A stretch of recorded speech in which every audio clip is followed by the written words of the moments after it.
Take it easy and solve the school lunch problem with SPAM. S-P-A-M. こんにちは、タイガークローラジオ。You are listening now. Fuck J. You are listening to Tiger Claw Radio.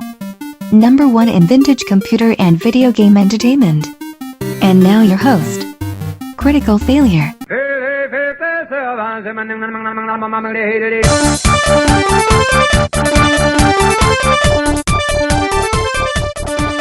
What's going on, everybody? This is Critical Failure, and you're listening to Tiger Claw Radio. Now I'm going to do the worst thing I've ever done and check a sale while I open the show. I was just getting ready to open it up. I was getting out my notes and everything. And I just happened to spot Sega Mega Drive and Genesis Classics. It looks like they're on sale. The complete pack, is that right? The complete pack for $10.99. There's for not so good for me, but if you've never bought any of the Genesis games on Steam, the Fanatical.com has a pretty good deal. Looks like the complete pack. Good stuff. All right, so you're listening to Tiger Claw Radio. This week on the show, we're going to talk about Army Men, newly released on Steam, and the old classic. Also, Super Luigi Bros, the ROM hack. What else we got? Quake 1000 Cuts, which has been an awesome Quake mod. A little bit on Doom level making, and a whole lot more. Also, the Winter Chip competition over at Battle of the Bits. This 3-month brawl of 300 plus chiptunes that finally came to a head, and winners were chosen. So we're going to be listening to some Winter Chip submissions here on Tiger Claw Radio. Thanks for joining us. Let's kick things off with something from that competition. This first track is called Destination from Henry Sam.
Lots of really good tracks came out of that competition. Lots. So that was one of my picks. It was not on the top, whatever it was, top 8 or 10. But after going through all the submissions myself, it definitely made it into my particular folder. So let's go back in time. The first Vancast is not from Monday morning. This time it's from Tuesday. I took Monday off to listen to tunes in the car. What was I listening to? It was Motorhead, I think. I got a hold of the Motorhead live album, 1978. The one with the little ceramic head with the axe in it. That was a really good record. I listened to that back and forth from work a bunch of times this past week. But anyway, Tuesday morning. That's what matters. All right. Morning, everybody. Time for a Vancast. This is what, Tuesday morning? Late shift this week. I'm heading out at 7:30. Golly. Feels like I'm heading out hours and hours late. It's nice to be out with the sun up, though. We just had daylight savings time come and go. And this is the one where you lose an hour of sleep, right? It's the one that's hard on everybody. But you get more sunlight, so there's that. So yesterday I had a Nintendo game come in the mail. Mario in Some Usual Day. Top-notch ROM hack. Oh my gosh, I was so excited to open this package up, get the game out, and give it a shot. Got too busy to actually put it in the machine and play it. That's frustrating. Still excited. A beautiful cartridge. Oh my goodness. NES ROM hack from AliExpress for about $11.50. Making it the cheapest ROM hack I've acquired thus far. Not the cheapest one I've seen. That would be the cheapest ROM hack I've ever seen for the Nintendo would be Contra Revenge of the Red Falcon for $5. And Sendu was like, hey, this is the cheapest ever. Buy it. But I didn't listen because I hadn't bought anything from AliExpress before, and now I regret it because that would be an awesome game to own. So I got that. And then I got up this morning. I'm used to heading out much earlier, so when I have these late weeks, I tend to get up at the same time and then just play some extra games in the morning. I played some Quake this morning, which was awesome. I gave Arcane Dimensions a try, which is the popular Quake mod that everybody's talking about right now. And I also tried Dead by Daylight. Alright, so here's the thing about Dead by Daylight. I recorded 3 Let's Plays, right? I knew they were going to not do well or whatever, so I just made the 3, and I was like, alright, I'll put these out 1 week at a time. And there you go. And after that, that'll be the end of it. I mean, if you go look at the one I posted this past week, you can look at my face, and you can see I clearly haven't started my diet yet in that footage. But who should leave a comment but Guru Larry? One of my favorite YouTube people. Was like, hey man, you gonna do one as the killer? So I was like, well, I have to now. Which was awesome. So this morning I sat down and tried to record a Let's Play of Dead by Daylight as the killer. Being that it was super early and it's a game that depends upon multiplayer.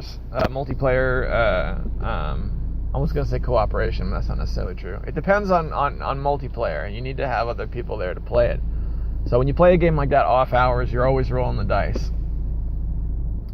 So I was able to look at, while I was waiting for the match to start, I was able to look at the accounts, or the Steam profiles of the people I was playing against. And I knew I was in trouble because they had 150 plus hours each.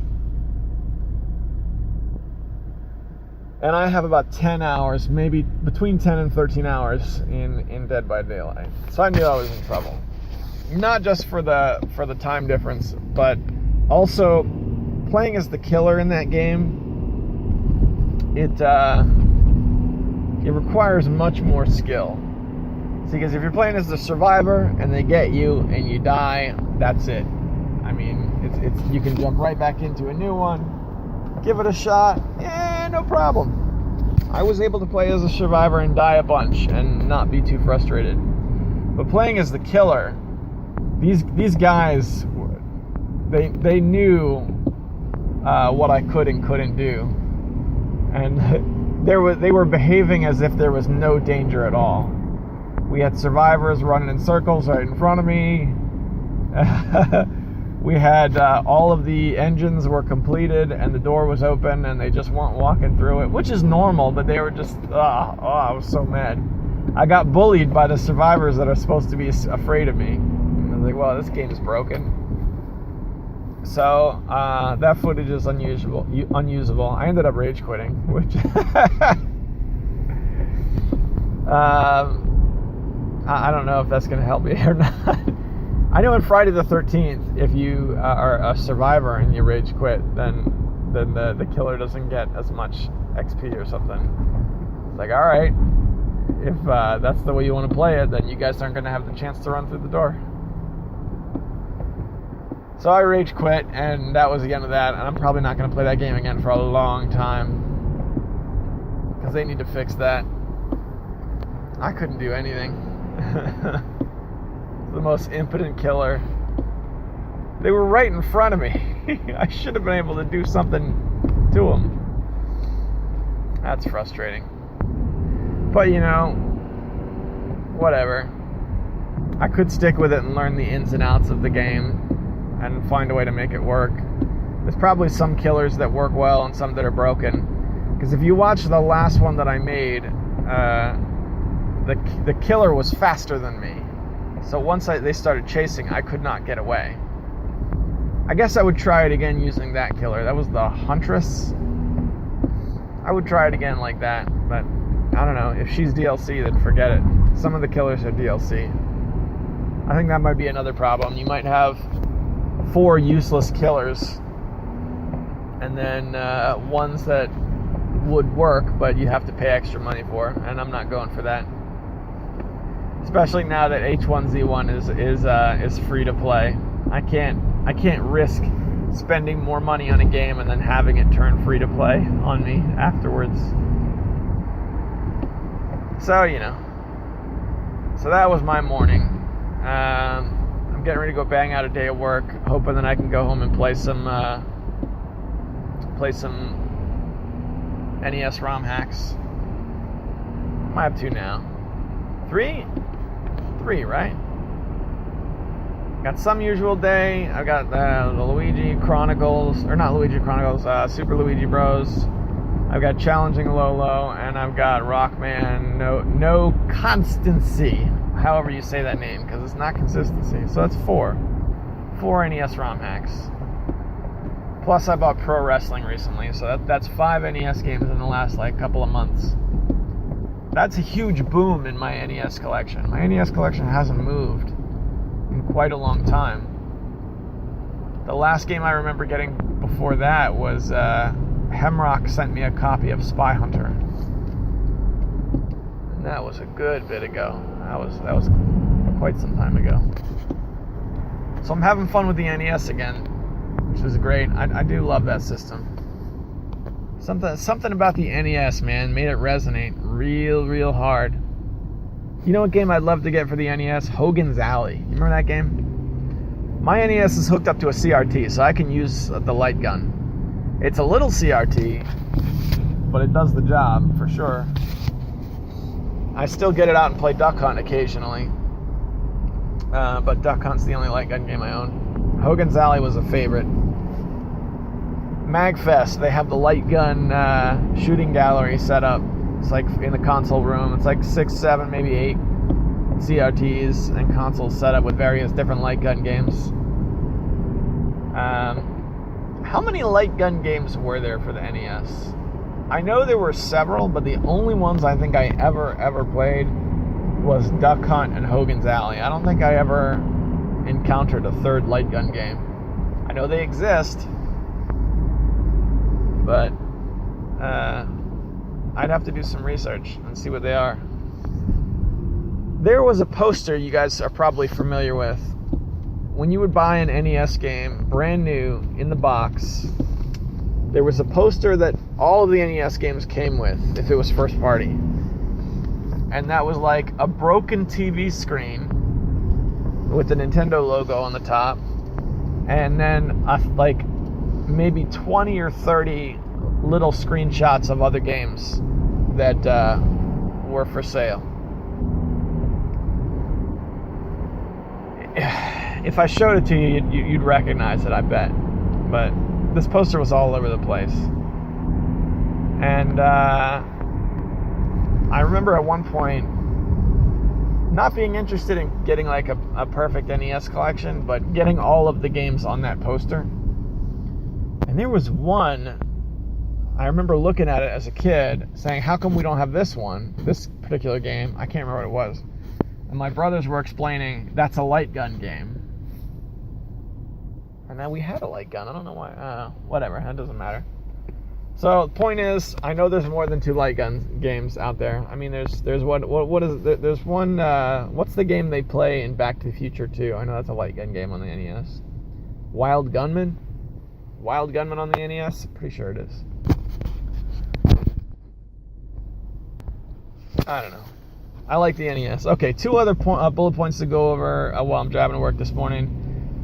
I played Armored Core 2 for the PS2.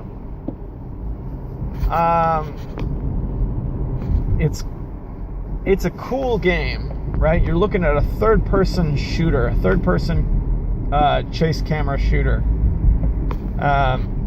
It's a cool game. It looks great, and I appreciate that it has like a system where you buy parts for your mech, and it's not just, okay, you're using mech A, get X amount of credits to upgrade to mech B. No.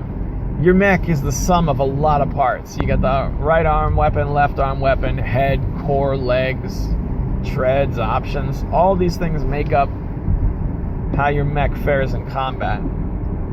I really only have a couple of gripes with the game. It's based off of credits.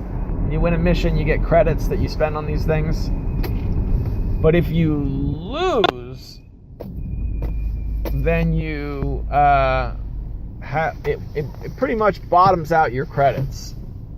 So they might as well just made it game over. Because I didn't realize that. It'll let you keep playing, but it's going to keep taking credits away and even send you into the negative. So I played the first couple of missions and the first couple of battles like a bunch of times, and when I finally figured out how to win, it didn't matter because the award credits I got were not enough to actually put me into the positive. So what I found was I was going for the next mission and I was not able to upgrade my mech, and I was just getting demolished. Not a bad game, but I definitely have to start over and replay that first mission again. You have like a series of missions, and then on top of the series of missions, there's also like a one-on-one arena battle, which has like a tournament ladder, almost like the game RoboPit, right? So there's like a RoboPit mode, but then there's also like an honest-to-goodness mission mode. There's potential here. I'm hoping it's one of those things where if I spend longer with the game, it'll make more sense to me. And there you go. The mechs play like planes.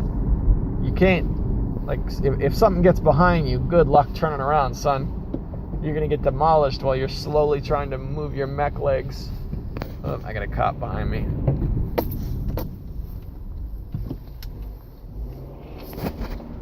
Hang on. There we go. Good now.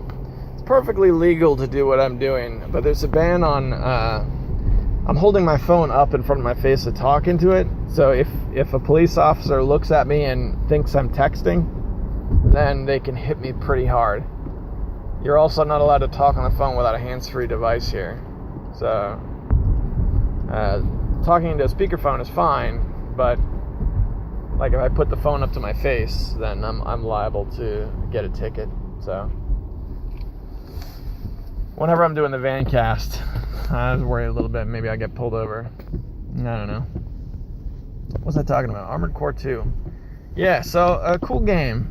Cool game. I still have some learning to do, but those are just my first impressions. I was able to sit down with it for about a half an hour. And I'll try it again, hopefully soon. Alright, so here's how I want to start ending my bandcasts. If I was back at my place right now, what would I be playing? That's how I want to sign off my bandcasts. And I would probably play, I'd put in Some Usual Day, and I would try that. The last awesome game I played was Quake. I had a blast playing Quake. I recorded a video for Arcane Dimensions just to give it a little try, just a little something I can put up on the YouTube channel saying, hey, here it is. But if they suddenly called off work, it would be Nintendo, man. It would be Nintendo and Jazz Records. All right, boys and girls. We're 15 minutes into the Vancast. I say it's about time to wrap it up. I'm going to go do my shift at work, and the rest of you guys, you can head back to the comfortable Panzer Studios, and how I envy you for that. I'll see you there. And here we are back where it's nice and comfortable. I got some hot tea. It's Saturday night. I'm getting things wrapped up. Let's see. Well, let's do the Patreon, right? So special thanks to all the Patreon supporters.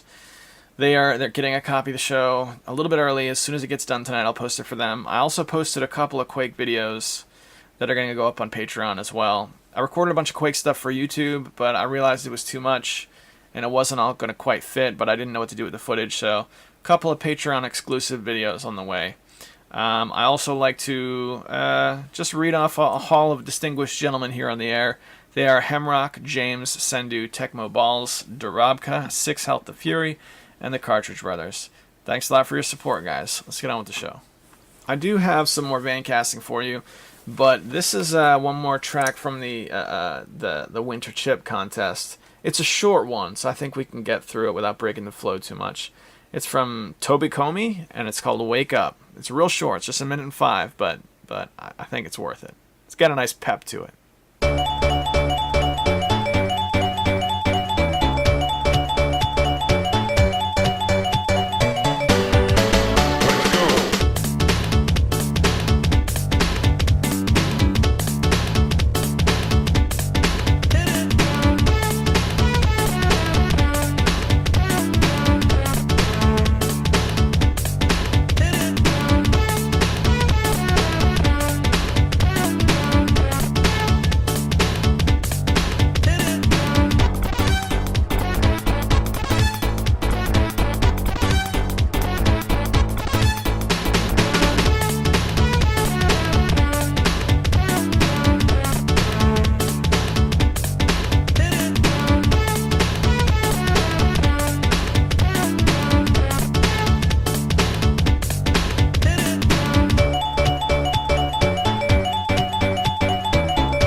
Good morning. We're vancasting. What is it, Wednesday morning? Oh boy. What a day, what a day. Let's see. Got up nice and early. Wandered up to my office. Put on a pot of hot water. Fired up the old computer. Sat down in my chair. I brewed some tea. What kind of tea have I been drinking? Butterscotch, something my wife found recently. Really good stuff. Sat down and I played some Quake. I recorded some Quake videos. I played 1,000 Cuts, which is a Quake mod that I like very much. And I recorded, I think, 4 solid videos of 1,000 Cuts, which was awesome. And then I also have a video for Arcane Dimensions, but I think I might reshoot that because I was able to make I was able to set it up so that I could play Quake in a bigger resolution, and it looks better and the sound is better, and it's just I can make a better video now, so that's what I'm going to do. Apart from that, I'm not sure if I've talked about this on recording yet. I feel like I may have already, but so bear with me. Army Men. The Army Men series made it to Steam not too long ago. And it had been, they've been around on GOG for quite a while. Oh boy, a lot of traffic. I forgot why I usually like to leave early. Alright, hang on, we'll get through this. So they've been on GOG for quite some time, and I bought them on Steam. I didn't have them on GOG. They showed up on Steam. Saw the trailer. I wanted the pack, and so I bought it. I got Army Men 2, Army Men the RTS, and something called Army Men Toys in Space. I've only been playing the first one because, you get 4 games in a series. You say, okay, well, let's just start at the beginning, fire it up, see what we got. It's old. It's very old, and it's top-down. I guess you'd say top-down shooting for the most part, with some mild tactical elements. But I've been really enjoying it. I like it very much. I got to one part towards the beginning. How far in did I get? Almost an hour. Where you're supposed to send Sarge over to recover a tank, and then you use the tank to cross a bridge. Well, the tank's got a fence around it. Not a brick wall, not a huge building, a fence. So I got to the fence, and I couldn't figure out how to get through it. Come to find out, you're supposed to use grenades. You can use a grenade and blow the fence up, and then it's not such a big deal. But I didn't know that at the time, so that was as far as I got. I tried crossing the bridge on foot, but once you get the tank, the idea is you're supposed to be able to plow through like 10 or 20 soldiers, so they just line them up, and then you can just run them right over. I tried to do it by hand, kind of slowly, using my Quake skills. Strafe when you can, dodge some bullets, inch forward, shoot what you can. When you get hurt, go back and collect supplies that you left lying around. That solution isn't going to work. I did okay, but eventually you start running into rocket soldiers, who are designed to take on a tank, and then I was just dying in one bullet. So, but that's Army Men. It's a cool game, and I enjoy it. And now that I know how you're supposed to get rid of that fence and grab the tank, I am looking forward to finishing my work day to go back and play it again. That and of course Quake. I've been on this huge Quake kick lately. Although I don't know if that's fair because it's been my favorite game for quite some time. But I've been playing it again. We'll say. Here's one for you. Battle of the Bits, right? So, Battle of the Bits, just to catch you guys up. Bear with me if this is all, stuff you know already from elsewhere. But Battle of the Bits is a site that I just recently, in the last, 4 weeks or so, found out about and started going to. A super active chiptune website, right? Activity on chiptune websites is something I've been having an issue with, right?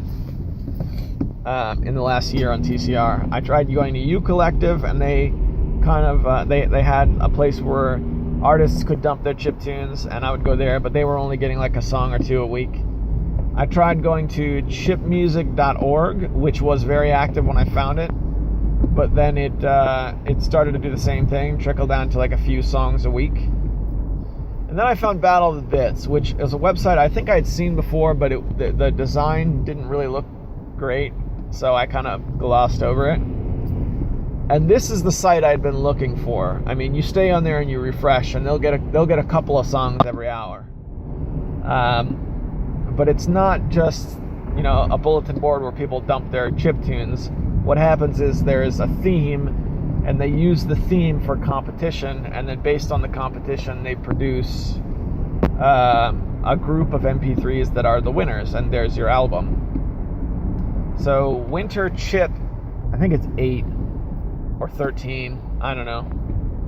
Winter Chip something, some high number is the competition that had been going for quite some time, for a month or so. They were collecting submissions when I found the website, and they finally just wrapped it up a couple days back this weekend. And when they wrapped up, they had a live stream where they were playing, I don't know if it was the winners or I think it was all the submissions, because there were like 300 songs submitted. And being a part of that live stream was a lot of fun. It was a real life chiptune community event, and I think it's the only one of those I can think of I've ever been involved in. I didn't submit anything. I haven't made a chiptune in a long time, but that was pretty great.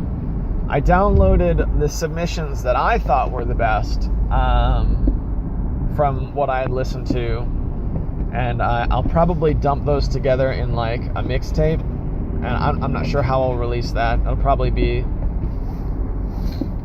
I don't know.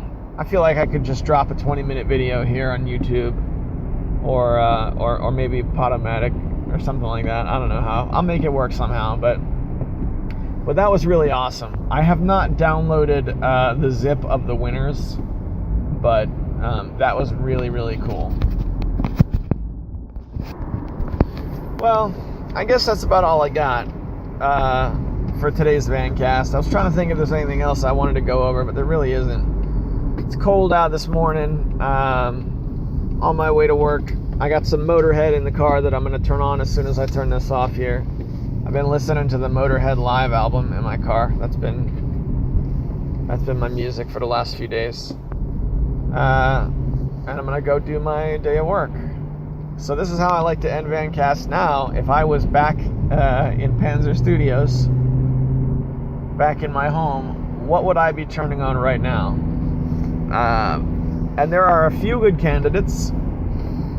Probably Army Men, although I also want to turn on Armored Core 2 again and give it another try. Armored Core 2 seems like there's a great game under there. I just haven't hit it yet. Like, you gotta play certain missions in just the right order and reload every time you lose, otherwise it'll be a problem. I'm not ready to give up on Armored Core 2. That's what I would be playing. Oh, and also, I noticed that the Devil May Cry HD collection just dropped on Steam. And I gotta say, I would have been all over it 3 months ago, but since I started collecting physical copies of games again, I got Devil May Cry 1 and 3 on the PlayStation 2. And I think that's enough for me. It's enough for me, but if you love those Devil May Cry games, that's out there on Steam, and PC guys can finally get their hands on that collection. You know, those old games haven't been available to PC guys in a long time. Since I hadn't been collecting for the PS2, and I had been strictly PC all those years, that was the reason I didn't experience those games until just these past couple months. So that's a thing for you.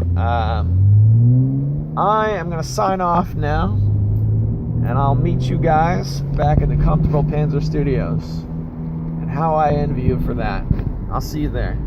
All right. Back in Panzer Studios. So let's do this. This is the the cliche list of what I've been playing this past week. First off, I played Super Luigi Brothers, which was a ROM hack that you'll see me open on YouTube soon enough. I got a physical copy of, and it was I got it because I wanted to play Super Mario Brothers alternate levels on OG hardware. And this was at a discount price. Somebody on eBay was clearing out unsold ROM hacks, so I got a hold of that, and it was kind of disappointing. Luigi looked kind of screwed up, and only the first 4 levels were actually hacked, and then once you get to the first level of the second world, it's just plain old Super Mario Brothers with terrible graphics. But that's okay. I enjoyed it for what it was. I also played Army Men. I ended up buying the Army Men pack that we talked about. I played Army Men 1 for a few mornings. It was a charming game, if not very, very simple. And I caught wind on the forums. There was a guy who posted... apparently there was a pack of multiplayer levels that the 3DO company made. And he told people on the forums, I was like, all right, so I pretty much just copy and pasted that into a user guide, so at least that's available as a public resource. So yeah, there's some multiplayer levels you can get for that if you end up getting Army Men. I seem to remember the Army Men games being supported by Game Ranger, which I think would be a lot of fun. I mean, they're pretty simple, but to throw down in a multiplayer map, you know, with those little basic shooting mechanics with some friends, I think would be a good time. I'm glad I bought those games. I played like 90 minutes of Army Man 1 and then a little like 15-minute sample of Army Man 2. So I'm still just kind of scratching the surface. I haven't touched Army Man RTS and I haven't touched Toys from Space, but I got them. Most of the time I spent gaming was playing 1000 Cuts, which is a Quake mod. I made a couple of videos about that. I've talked about it quite a bit. I think even the Vancast I talked about it some. But that was a big one. And just in the last couple days, I got back into level making for Doom. I was successfully able to download a monster from the monster gallery and insert a custom monster into a map. It was the same map that I made a video about, but I was able to put a beheaded kamikaze guy from... from Serious Sam. Serious Sam has those guys with the bombs in either hand and they don't have a head. They're, ah! They run at you. I was able to put those in my Doom map, which is great. That kind of kicked open the door, and now I know how it's done. I'm still figuring out... Here's the thing about Doom, alright? Doom has several different engines that were built around the source.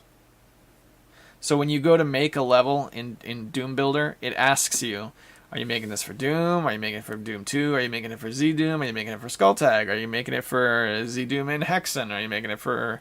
it's a big, long list.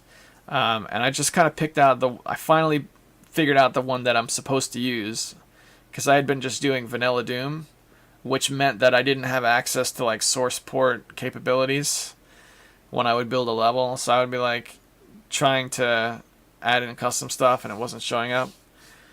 A lot of little things like that I've been struggling to understand. There's plenty of resources online, but it's a slow grind figuring out how it works. But this breakthrough of adding the kamikaze guy, as well as doing a little mapping, has been fun. It seems like the thing to do is to make the map, the architecture first, and then once you have the map all made, then go back in and add monsters. But yeah, so I haven't been able to make a really good map yet, but I'm working at it. I've been able to make a couple of really nice rooms that I'm happy with, so I know I have good maps in me. I'll get to them. They just haven't quite made it just yet. Now I know in the last episode I talked about getting a magazine from the out-of-print archive and just taking a look at it here on the air. I haven't done that yet. I wanted to do the double Vancast instead. I thought that was a better way to actually go over what I had fresh in my head from the week. So I think we're gonna do out-of-print archive next week. All right. So let's do the fail bag. This is the part where I read your questions, comments, anything you got. I love to hear it. This is a small show, so you don't have to do much to get a hold of me. And I'm flipping around, and it seems like the email that I was going to read is something I actually read already last week. So I guess I can just let that go. I've made that mistake before, where I get an email or some kind of comment and I read it twice. I want to try and avoid that. Alright, so if you want to leave a comment or if you have a question or anything like that, the best way to do it is from YouTube. But anywhere the show is posted, I'll certainly accept it if I can remember. YouTube, I think, is at this point the only place I can guarantee that I check with some consistency. So that's where I'm going to go first. There were actually no comments on episode 225 on YouTube. It's the first time, I think, since the reboot there has been absolutely nothing. Actually, you know what? There's stuff to read because there's YouTube channel comments. But I'm going to check out the next round first and see if the next round had anything on it. Let's see. Hang with me, guys. Nothing on the next round. I guess that's it. I guess we'll just flip to the YouTube comments then. All right. So on episode, what was this? 219. So it's been a while ago. Sendu just posted this comment a couple hours back. He says, "I know you were just enjoying your drink, but it sounded like you were getting super turned on by the thought of the fail bag."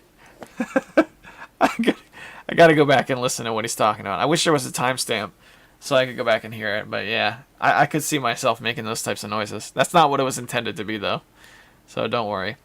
Idea Quest left a comment in the WordStar 4 video, my to date most watched video on YouTube. He writes, "The funny characters are formatting information, such as caps.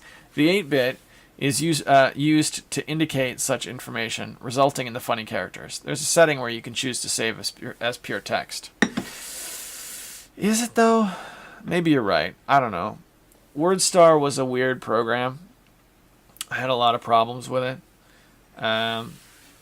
I would have liked to have gotten it working because it was also very charming. But yeah, that was WordStar. I like very much when I make an MS-DOS video and people who are good with MS-DOS drop some knowledge on me in the comments. I've loved that. That's probably been the biggest driving factor in making more MS-DOS videos over the years. So thanks for that comment. Desm101 left a comment on the Talkin' Nintendo California Games video. He writes, "This is one of those games I feel like a ton of people I know had growing up. It had the wow factor of including all the different sports and a pretty good presentation. It's definitely from the era where controls were often cryptic and not something you could easily figure out without a manual or guide. But stuff like hacky sack is still fun, still play good today. I totally agree with you on the subject of collecting games to play, not simply to mass a huge number, only to show off and not really play. Or worse yet, collectors who buy crap games because they're rare. Collectors like Pat, the NES punk, kind of annoy me with their uptight views on collecting. I think it's more like you said, get a game to play it, not so much to brag about the condition or getting it graded. My shelf is a mishmash of repro boxes with low-quality printed inserts I make, loose cartridges, and even a few busted NES games for the sake of owning a copy. So I don't have to feel like a craphead for running an EverDrive cart. You know, I've got a couple of busted games myself that I've just held on to over the years. I even thought about making a video about it.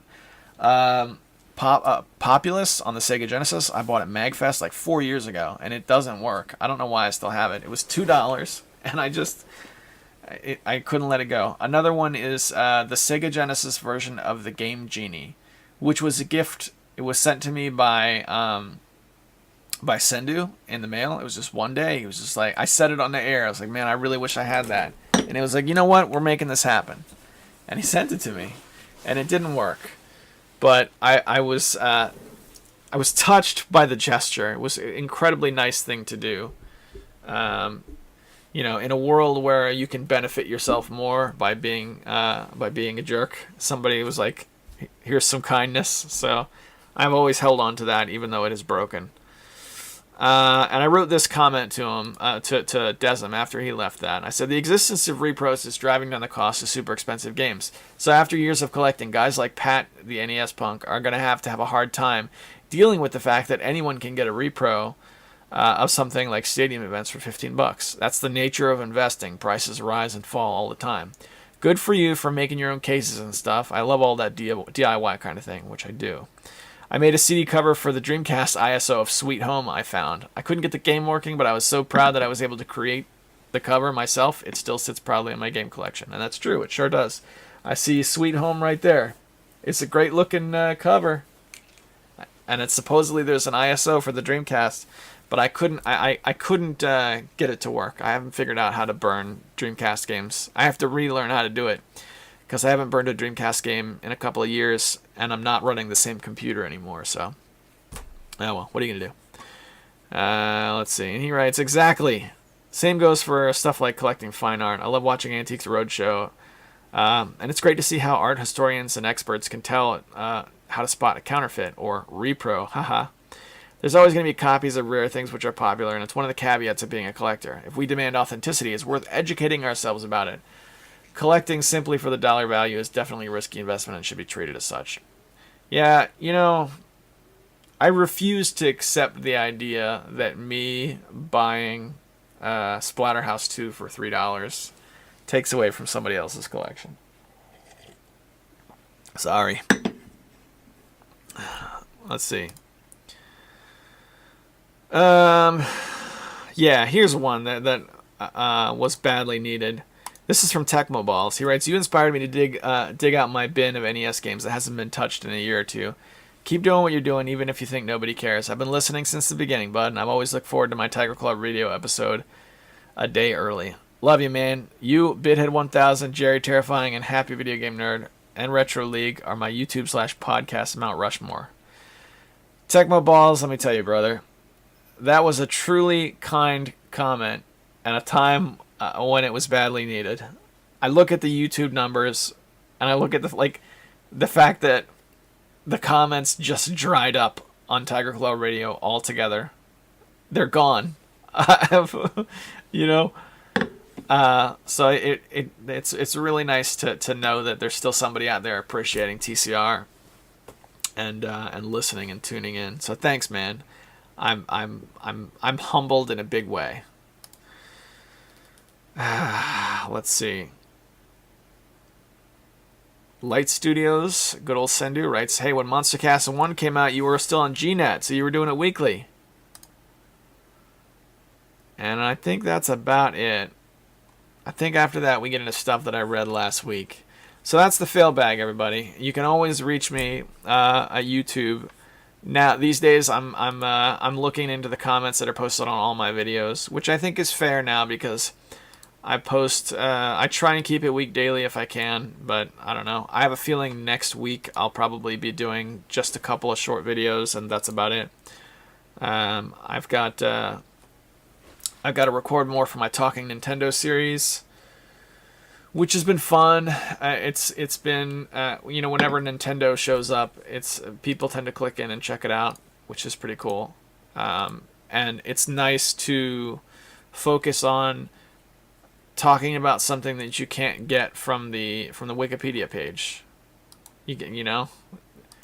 It's about my stories with the games, which makes it challenging because the next one to do has been Deadly Towers, and I haven't recorded in like 3 weeks because I don't know what I'm going to say about Deadly Towers.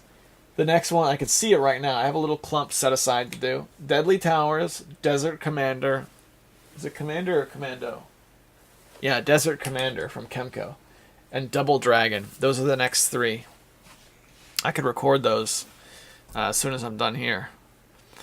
But yeah, I really wanted to get around to playing at least Deadly Towers. Play Deadly Towers again and just give it a look over. Because it was one I didn't have when I was young, so I don't really have any youth stories about it. You know, I noticed something looking around on YouTube earlier today. It looks like, and I'm going to test this right now. Oh no, now I'm not seeing it. Maybe that's oh, you know what? I bet it's a Firefox versus Chrome thing. Do I have Chrome installed on this computer? I was on my laptop, right? To give you the full story. I never really use my laptop anymore. It doesn't get used very much. I've built 2 computers since then, and, I just use those. My laptop's very old. My computers are humble in their gaming power, but they've got dedicated gaming cards that are pretty stable.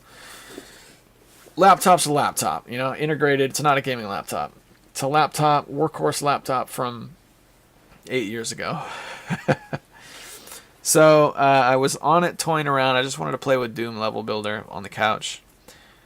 And I ended up at YouTube on Chrome. And I don't use Chrome in my house or on my newer machines.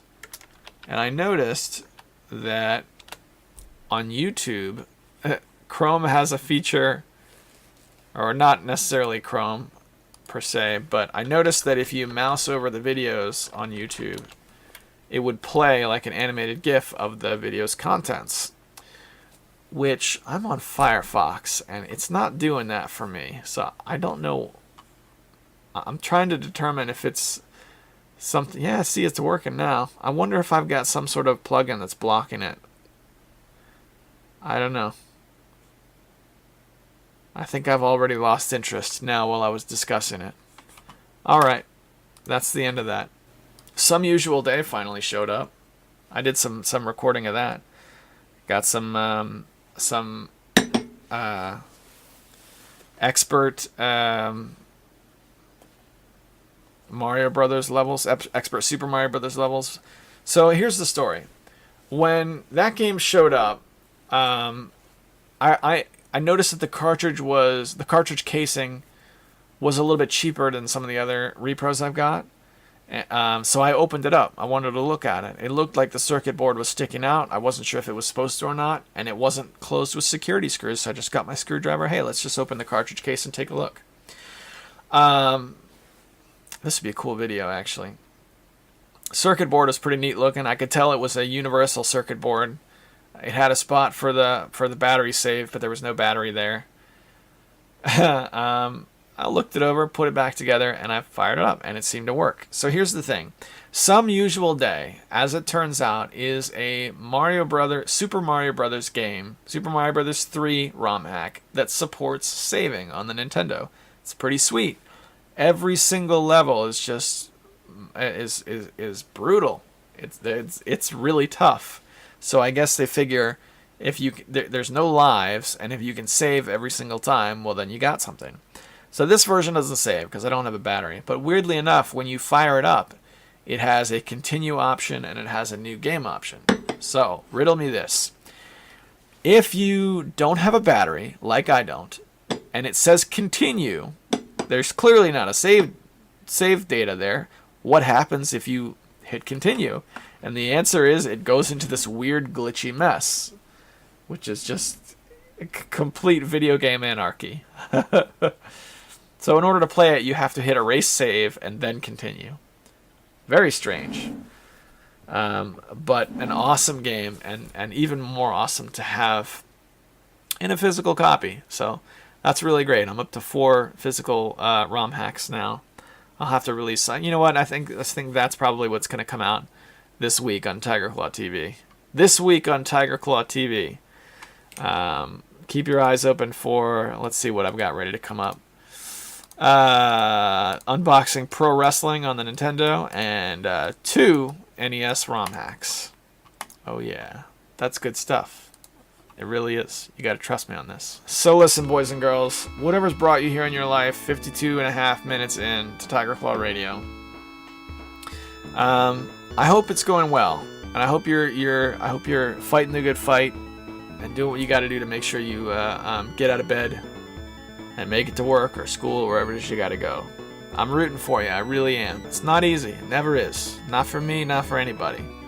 That's why you got to keep fighting. Make it a good one. I'll see you next week.